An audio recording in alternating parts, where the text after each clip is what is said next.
All right, let's break down episode 4, season 2, Secret Lives of Mormon Wives. First of all, the sex party. Layla rues the day she ever said she didn't have an orgasm. She had no idea this was going to be her ongoing storyline.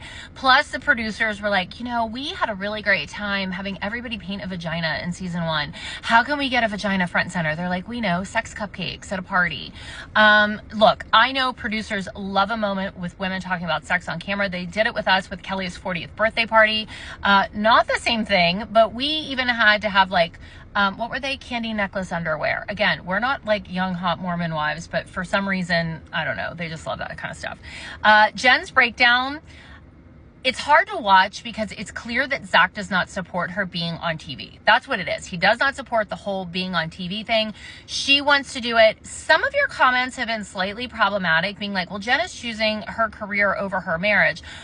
Okay, but why is it one or the other? I don't know. I find those comments to be slightly triggering and problematic. Let's think about, a woman putting, an opportunity of a lifetime front and center.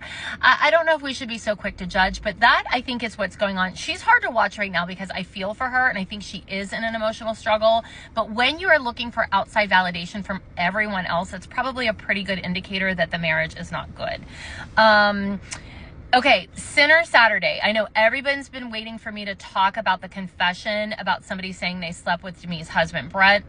Look, people go in my DMs all the time and say crazy things that aren't true. If this unpacks itself in the rest of the season, I think that will be really interesting. We cannot just go by somebody DMing. I mean, I could make it up and be like, I'm a natural blonde. I'm not. Anybody can say anything in DMs.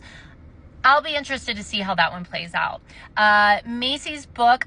First of all, I have to say it's really funny that we have to pretend that Macy is just getting invited to do all of these things because she's famous from Mom Talk. No, girl, you're hosting a celebrity pickleball tournament because you are famous from a show. But sure, we will pretend. Also, I have to say, the whole fall from grace with Demi, I will be curious to see how this plays out because I know they need a villain. Whitney is not coming to play the villain role this season. They need a villain. I mean, obviously, Demi has ruffled some feathers. People don't like her. And she was very arrogant. I was the fan favorite in season 1. I saw them try to do something like that with Chloe in season 2 of Dance Moms because she was the fan favorite at one point in season 1.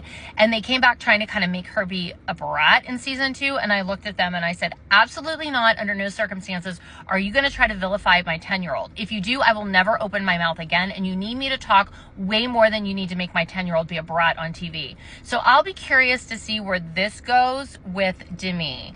Also, just a side note, dad talk. Okay, guys, fetch is never going to happen. Can we please stop? It's really giving us all the ick.